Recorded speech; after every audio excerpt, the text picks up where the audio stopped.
3 days before my marking ceremony, someone set fire to the bridal shop while I was inside trying on my ceremonial dress. Alpha Marcus threw the arsonist into the pack prison, sentencing them to the harshest punishment our laws allowed. I lay in the hospital bed, my body covered in third-degree burns, refusing to wake fully as the reality of my disfigurement sank in my semi-conscious state. I heard Marcus speaking with the pack's healing witch, Alpha. We can still heal her completely with the ancient magic. If we wait any longer, Sarah will bear these scars for life. You just want Miss Rachel to be your Luna at the marking ceremony. This is cruel beyond measure. Let her keep the scars. I'll provide for her for the rest of her life. But if she's healed, she'll definitely cause trouble at the marking ceremony. I promised Rachel that her pup would be welcomed into the pack with full honors. Only when Sarah is completely disfigured will she be grateful enough to raise Rachel's child as her own. The scars are necessary, at least this way. She won't dare mistreat the pup. In the corner of the room, where no one was watching, a tear slid down my burned cheek. So this was the truth. The marking ceremony I'd dreamed of was nothing but a lie. The mate bond one longed for would be my death sentence. If that's how it had to be, I would give him what he wanted. Don't argue with me. Follow my plan exactly. The silver injection must be precise. Make sure it kills her wolf completely. She can't suspect anything. My mate Alpha Marcus's voice was cold and calculating. Once she wakes up, I'll take her to meet Rachel's pup. Without her wolf, she'll have no choice but to cherish the child as her own. No Omega has ever challenged an Alpha's decision. The healing witch wiped sweat from her brow, her conscience clearly troubled. Alpha, please reconsider. Sarah will be covered in burn scars. And now you want to kill her wolf too.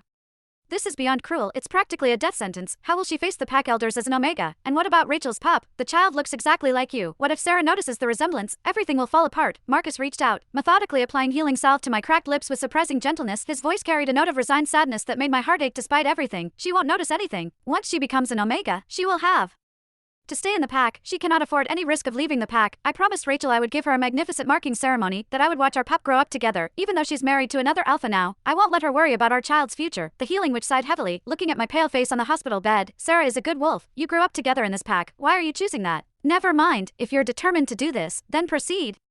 Prepare the silver, make sure it's done cleanly, no traces. I want it done before she wakes up. I don't want her to feel more pain than necessary. The witch hurried from the room, her footsteps echoing with reluctance. Marcus pulled out his phone and sent a voice message to his beta. Has the arsonist kept quiet? Stick to our agreement. 200,000 in compensation. Help their family relocate outside pack territory. Sarah can't find out. I couldn't stop the tears from falling, soaking silently into my pillow. Marcus continued to tend to my burns with warm cloths, his touch gentle even as he plotted to destroy my life. Despite the warmth of his care, I felt cold to my very core. So this was the truth. The marking ceremony I'd spent 5 years dreaming about was nothing but a facade for Rachel's benefit. The fire wasn't an accident at all. He was simply removing an obstacle for Rachel, the mother of his secret child.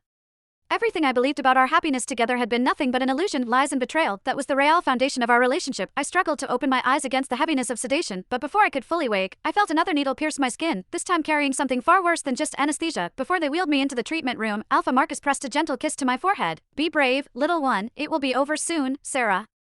I'll be waiting for you. The silver burned like liquid fire through my veins. My wolf howled in agony.